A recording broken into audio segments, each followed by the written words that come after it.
last session, we have learned about the inverse of matrix by elementary transformations. Now we are going to solve some examples on the elementary transformations. Let us see the first example. If A is a matrix, then reduce it to identity matrix I3 by using column transformation. Let us see the solution. A is a given matrix, and first find the value of its determinant.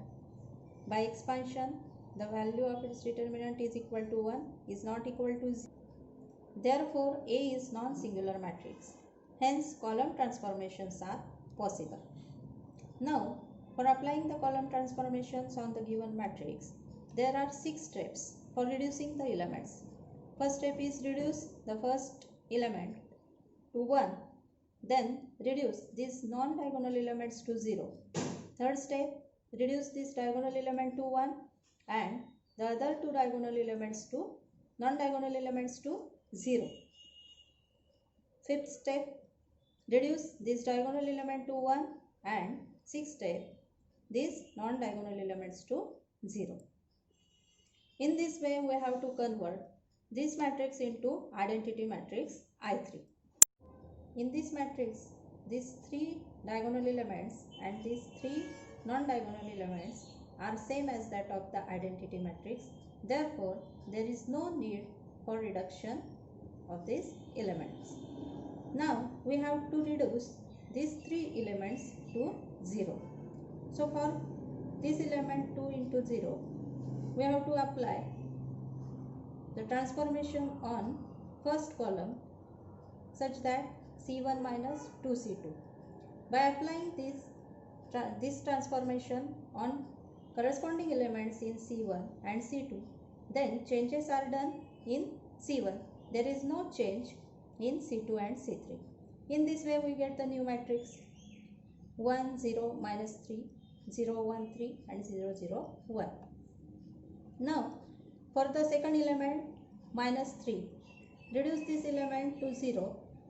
We have to apply the transformation C1 plus 3C3 and applying these transformations on the corresponding elements in C1, then we get 1, 0, 0. There is no change in C2 and C3. Now for the next element 3, reduce this element 3 into 0, apply the transformations C2 minus 3C3. So here we have to apply the transformation on C2 such that C2 minus 3 into 1. Then we get reduce this 3 into 0. So applying this transformation on the corresponding elements of C2 and C3, then we get changes in C2 0, 1, 0 and there is no change in first and third column. In this way, by applying these 3 elementary transformation, we get the identity matrix I3. Now let us see the second example. If A is a matrix, then reduce it to identity matrix I3 by row transformations. The solution is write the given matrix A and find its determinant value. By expansion, we get the value of its determinant is equal to 1 is not equal to 0 and therefore we can say that A is non-singular matrix, hence row transformations are possible. Now for applying the row transformations, write the given matrix A. In this matrix there are 3 rows R1, R2, R3 and for applying the row transformations, first we reduce this element to 1, next reduce these 2 elements to 0, then next reduce this element to 1 and the other non-diagonal elements to 0. Next step is reduce this element to 1 and next reduce this non-diagonal elements to 0 in this way. Now for the first element, reduction of first element is applying on R1 such that R1 minus R2. So R1 minus R2, by applying R1 minus R2, then we get the first element 1. So applying this transformation on the corresponding row R1 and R2, then we get the first row 1, 1, 2 and there is no change in second and third row. Now for the next reduction, for second element 1, we have to reduce this 1 to 0. So applying R2 minus R1, then we get changes in R2 such that R2 minus R1. So 1 minus 1, 0, 1 minus 0,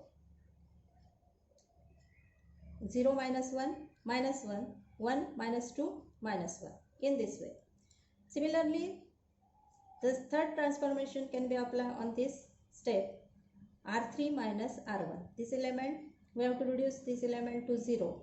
Then apply R3 minus R1. So R3 minus R1, 1 minus 1, 0, 1 minus 1, 0, 1 minus 2, minus 1. In this way. By multiplying to second row minus 1 and third row by minus 1, then we get the positive elements in R2 and R3. There is no change in R1. Now the next step is, now we have to change these elements into 0. So by applying R1 minus R2, R1 minus R2, R1 minus R2 केल्यामुळे हा element आपल्याला 0 मिळतोय. In this way, there is no change in first, second row and third row.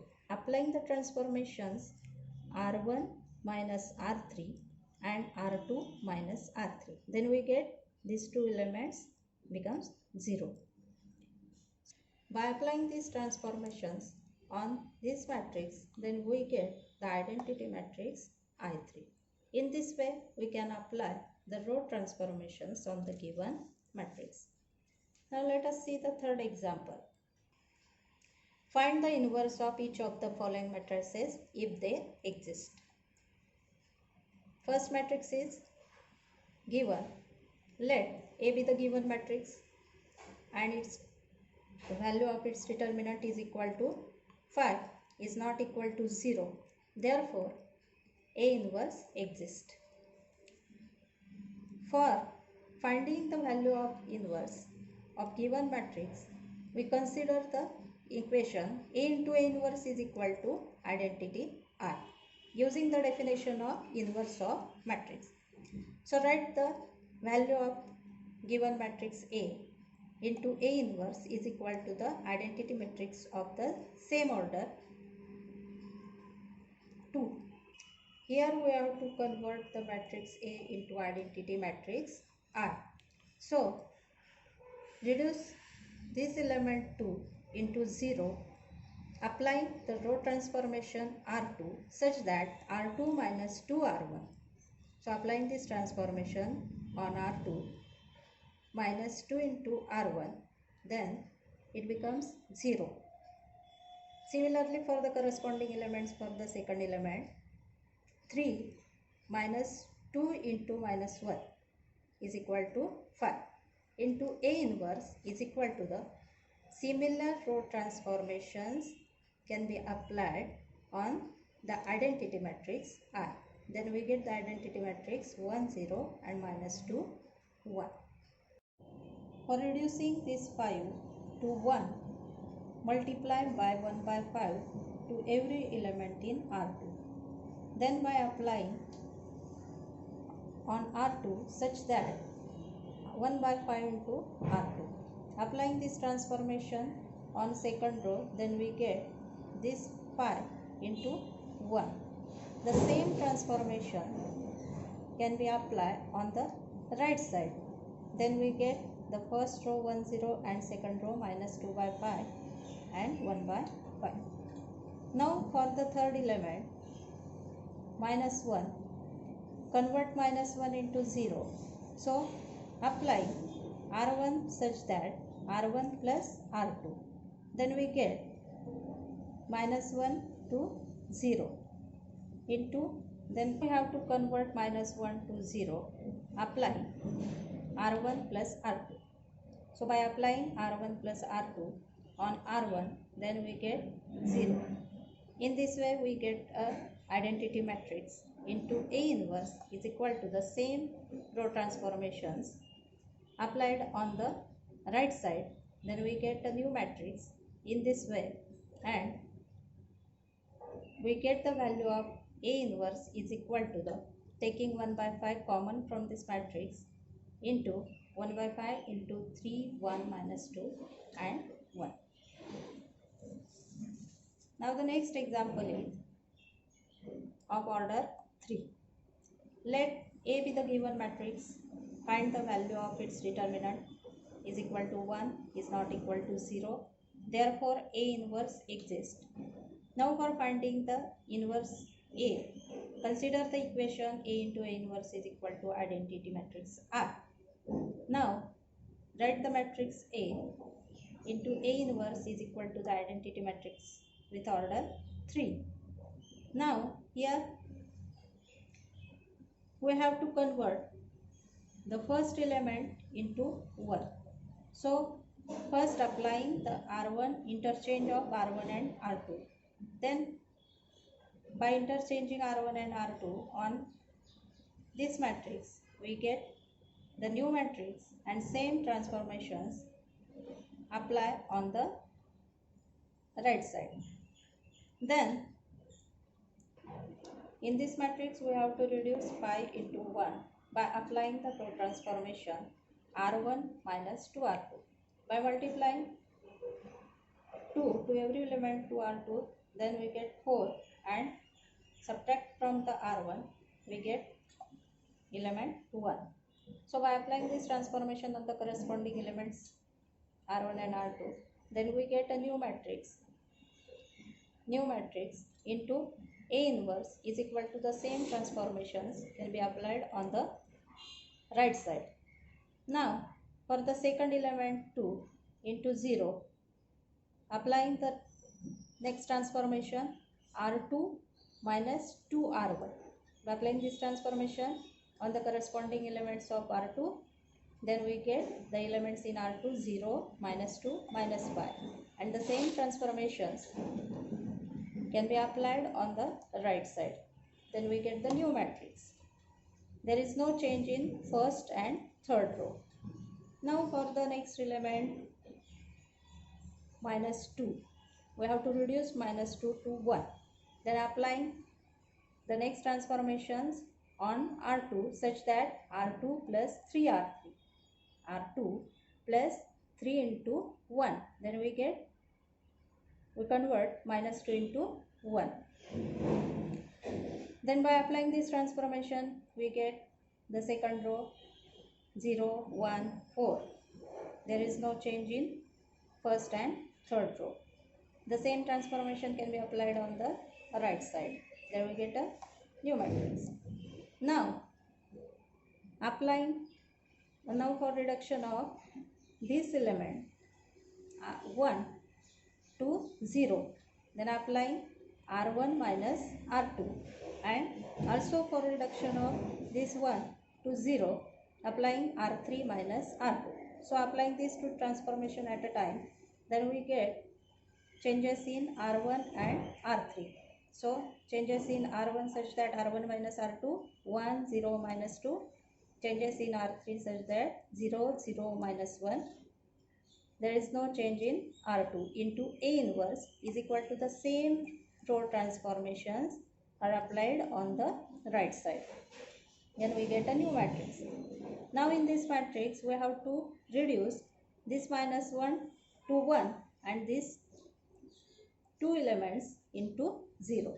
So next transformation is multiplying by minus 1 to R3. So next transformation is R3 such that minus 1 into R3. Applying on the previous matrix, then we get 0, 0, plus 1. There is no change in first and second row. So the new matrix into A inverse is equal to the same transformation apply on the right side. Then we get a new matrix. Now for these two elements, convert into 0. Apply the row transformation R1 plus 2 R3. Applying this transformation, this element become 0. So first apply R1 plus 2 R3 on R1. Then we get the elements 1, 0, 0. There is no change in second and third row into A inverse is equal to the same row transformations can be applied on the right side. Now for the last element, reduction of this last element to 0, we have to apply on R2 such that R2 minus 4R3. Multiply by 4 to this one and subtract from this 4, then we get 0. So in this way we get the R2's element 0, 1, 0. There is no change in R1 and R3. Into A inverse is equal to, the same transformations can be applied on the right side. We get the new matrix, and in this way we have to convert the matrix A into identity matrix, and then we get the value of A inverse is equal to this new matrix. Let's see the fourth example. Find the matrix X such that A into X is equal to B, where A and B are given matrix. Now the given equation is Ax is equal to B. So write the given equation A into X is equal to the matrix B. Put the value of matrix A and B, then we get in this way. Now in this matrix we have to convert this matrix into identity matrix I. So for these elements -1, convert this element to 0. Apply the transformation R2 plus R1. By applying these transformations, convert this element into 0. Again, we get a new matrix is equal to the same transformations can be applied on the right side. We get the new matrix. Now for this element 5, reduce to 1. So multiply by 1 by 5 to each element in R2. Multiplying 1 by 5 to R2, then we get 0, 1. The first row remains the same, is equal to the same transformations applied on the right side. So multiplying 1 by 5 to R2 element, then we get 2 by 5. 5 into 1 by 5 is equal to 1. Now for the last element 2, reduce this element to 0, applying R1 minus 2R2. R1 minus 2R2, then 2 becomes 0. So applying this transformation, we get the identity matrix into X is equal to the same transformations can be applied on the right side. We get this new matrix, and this new matrix is the value of X. In this way, we have solved some examples on the elementary transformations. Thank you.